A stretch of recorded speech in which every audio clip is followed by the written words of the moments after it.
Assalamualaikum warahmatullahi wabarakatuh. Perkenalkan, nama saya Rizky Saputri, NPM 2270201081, Prodi Ilmu Komunikasi. Di sini saya akan menyampaikan atau mengulas kembali materi psikologi, yaitu definisi persepsi. Menurut Toha, pada tahun 1983, persepsi merupakan pemahaman individu terhadap informasi dari lingkungan yang diperoleh melalui proses kognitif yang didapatkan melalui penginderaan, yaitu pandangan, penciuman, dan perasaan terhadap suatu objek yang kemudian ditafsirkan. Kemudian, persepsi adalah suatu proses pengenalan atau identifikasi sesuatu dengan menggunakan panca indera. Menurut Sabri, pada tahun 1993, mengidentifikasikan bahwa persepsi sebagai aktivitas yang memungkinkan manusia mengendalikan rangsangan-rangsangan yang sampai kepadanya melalui alat inderanya. Kemudian, proses persepsi terdiri dari 3 tahap, yaitu yang pertama, terjadi penginderaan diorganisir berdasarkan prinsip-prinsip tertentu. Tahapan ketiga yaitu stimulus pada penginderaan diinterpresentasikan dan dievaluasi.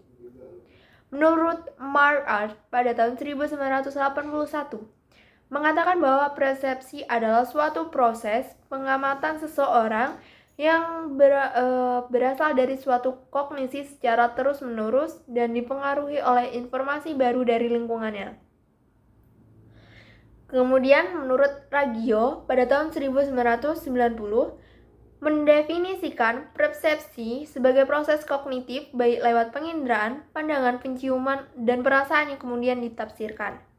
Menurut Mart Arianti pada tahun 1995 mengemukakan bahwa persepsi dipengaruhi oleh faktor pengalaman, proses belajar, cakrawala, dan pengetahuan terhadap objek psikologis.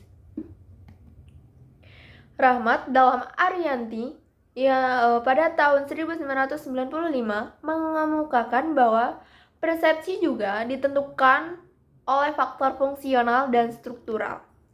Beberapa fungsi dari fungsi fungsional atau faktor yang bersifat personal antara kebutuhan individu, pengalaman usia, masa lalu, kepribadian, jenis kelamin, dan lain-lain yang bersifat subjektif. Kemudian fungsi faktor dari struktural yaitu faktor dari luar individu, antara lain lingkungan keluarga, hukum-hukum yang berlaku, dan nilai-nilai dalam masyarakat. Terdapat faktor-faktor yang mempengaruhi persepsi. Yang pertama yaitu faktor personal, antara lain pengalaman, proses belajar, kebutuhan, motif, dan pengetahuan terhadap objek psikologis. Faktor-faktor struktural meliputi lingkungan, keadaan sosial, hukum yang berlaku, nilai-nilai masyarakat.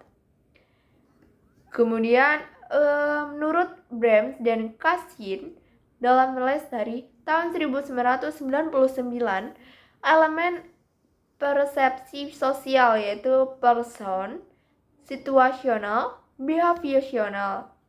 Ada 2 pandangan mengenai proses persepsi, yaitu persepsi sosial berlangsung cepat dan otomatis tanpa banyak pertimbangan orang untuk membuat kesimpulan tentang orang lain dengan berdasarkan penampilan fisik dan memperhatikan sekilas.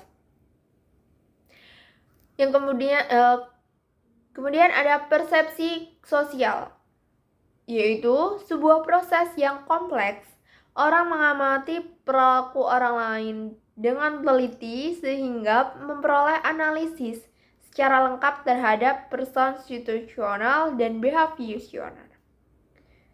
Kesimpulannya yaitu persepsi suatu proses aktif timbul kesadaran dengan segera terhadap suatu objek yang merupakan faktor internal serta eksternal individu meliputi keberadaan objek, kejadian, dan orang lain melalui pemberanian nilai terhadap objek tersebut. Bangunan citra. Dalam membangun citra individu maupun citra institusi, orang harus memperhatikan faktor-faktor yang mempengaruhi persepsi. Karena orang bukan hanya bisa keliru sensasi, tetapi juga bisa keliru persepsi. Ketika orang mempersepsi kita, sekurang-kurangnya ada dua hal yang mempengaruhi persepsinya, yaitu faktor situasional dan personal. Faktor situasional bangunan citra. Yang pertama yaitu cara membuat sifat orang. Jika kita diperkenalkan sebagai orang yang sedikit ilmunya tetapi banyak amalnya, maka orang akan mempersepsi kita sebagai orang baik atau positif. Kemudian jarak fisik, jarak keakraban, jarak sosial maupun jarak pemikiran. Kemudian sambungan yaitu gerakan tubuh, petunjuk wajah, cara mengucapkan lambang verbal, kemudian penampilan. Kemudian ada faktor personal yang mempengaruhi persepsi orang terhadap kita ataupun sebaliknya adalah pengalaman dan konsep diri. Konsep diri juga sangat besar mempengaruhi pengaruhnya terhadap kegiatan berkomunikasi.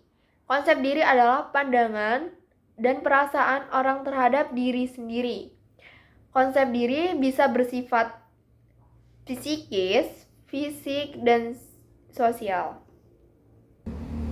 ESP atau extrasensory perception termasuk fenomena dalam parapsikologi yang terdiri dari ESP yaitu telepati, pemindahan pikiran dari satu orang ke orang lain. Kemudian ada clairvoyance, kemampuan melihat pikiran seorang dan apa yang akan terjadi dari jarak jauh. Kemudian ada precognition, persepsi akan kejadian yang akan datang. Psikokinesis, manipulasi objek secara mental tanpa menyentuh, contohnya kehendak. Munculnya nomor dari dadu yang dilempar. Itulah materi tentang definisi persepsi dan beberapa lain dari faktor-faktor persepsi. Sekian yang bisa saya sampaikan. Wassalamualaikum warahmatullahi wabarakatuh.